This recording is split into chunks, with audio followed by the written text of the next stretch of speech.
지난해 중반까지 코로나19로 숨지면 유가족들에게 장례 지원비를 지급했죠. 감염 방지를 위해 엄격한 장례를 치른 유족을 위로하기 위한 차원이었는데요. 당시 이렇게 장례를 치르고도 지원금을 못 받았다는 제보가 들어왔습니다. 무슨 사연인지 제보는 Y 이준엽 기자가 알아봤습니다. 바이러스가 확인된 코로나 바이러스 질환.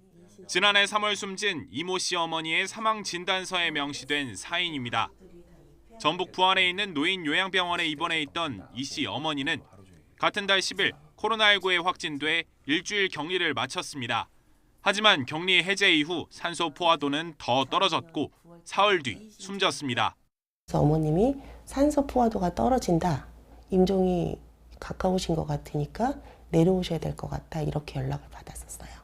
이 씨가 모친상을 치른 시기는 국내 코로나19 사망자가 역대 최다를 기록하는 등 유행이 정점에 이르던 때 전 국민이 감염병 공포에 떨며 혼란스러워하던 상황에서 군청의 허술한 조치도 불거졌습니다.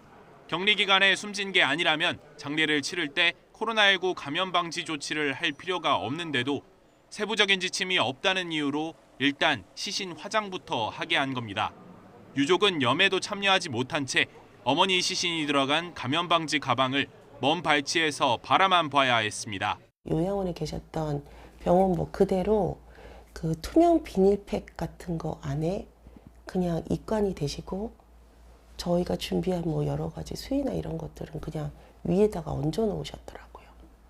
이 씨는 코로나19 사망자의 장례를 감염 방지 조치에 따라 치르면 유족에게 1,000만 원씩 지급하던 장례 지원비도 받지 못했습니다.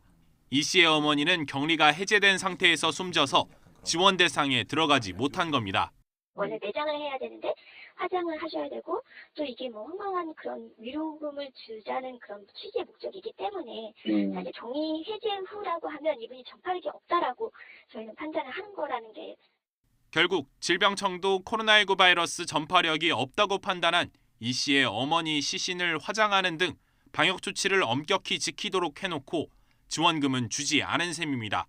실제로 질병청은 시신을 통해 바이러스가 퍼질 가능성은 없다며 지난해 4월부터 코로나19 사망자 시신 매장을 허용하면서 장례 지원비 지급도 중단했습니다.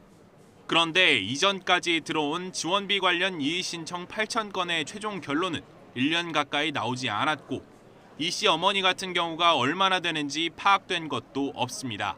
보건소 측도 병원에서 격리 해제를 했다는 부분이고 그리고 군청에서는 내용을 말 그대로 접수받아서 질병청에 전달하시는 역할이라고 하시고 질병청은 연락을 안 받으시고 이 씨는 장례 지원비 지급 불가 방침을 통보받은 뒤 질병청 담당자에게 수십 차례 전화를 걸어봤지만 반년 동안 한 번도 통화하지 못했습니다. YTN 이준엽입니다.